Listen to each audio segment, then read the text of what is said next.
A polémica sobre o contrato da auga parece que vai a deixar de selo pese a quen lle pese, xa que esta mañá a mesa de contratación aprobou o informe dos servizos técnicos correspondentes ao sobre B, o que significa que xa está todo listo en orde para seguir con este proceso. No, hoxe non se abre a oferta económica. En todo caso, xa se convocará, é dicir, se hoxe vale o informe, pois evidentemente se convocará a oferta económica. Se hoxe non vale o informe e hai que ampliar, correxir, etc., pois estamos nesa situación. É mellor que salga ben. É mellor que salga ben e que salga con todas as bendicións. Inda que, claro, mal vamos se xa hai xente que xa ten predeterminado o voto, pero, bueno, en todo caso, creo que debíamos delimitarnos ao que dice o informe, pero, bueno, como non priman as cuestións de índole técnico, senón os de posicionamento político, pois, evidentemente, estamos noutra situación, non?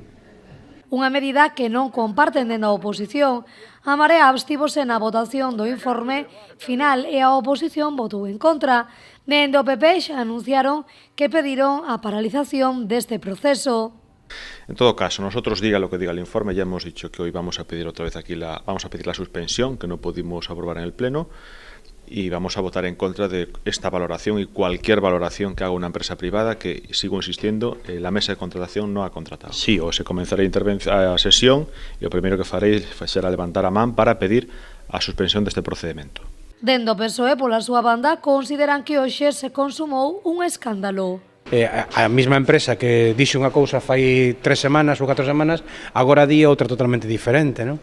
Por lo tanto, creemos que eso a invalida como xuiz nesta historia para valorar un tema tan importante como é a contratación do servicio de agua, que vai a costar ou vai a supoñer 130 millóns de euros para os veciños e veciñas de Pontevedra, non? Estamos ante un tema que nós xa vimos manifestando a nosa posición de necesidade de remunicipalizar, pero que aínda asumindo a privatización que se pretende facer, estamos ante un pliego de condicións e ante unhas valoracións que o único que consiguen é encarecer moitísimo a agua para os veciños e veciñas de Pontevedra, e iso teñen que saber os cidadáns. E dende Ciudadanos tamén son partidarios de paralizar este proceso. Bueno, volveremos a votar que non esta mesa de contratación, sobre todo cuando se ha hecho un informe en el que los pontevedreses vamos a pagar la disminución de la cola del INEM, o que una empresa pueda tener una oficina de 800 metros cuadrados como si fuera el Corte Inglés, cuando en los pliegos pone que son suficientes 200 metros cuadrados.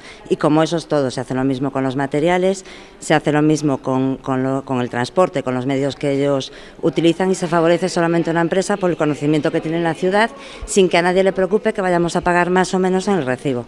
Finalmente, coa aval dos técnicos e a presidencia, que é Raimundo González, e coa abstención da Marea, este informe quedou aprobado. A mesa de contratación reunirase este venres 23 de marzo ás 9:30 da mañá para a apertura da oferta económica.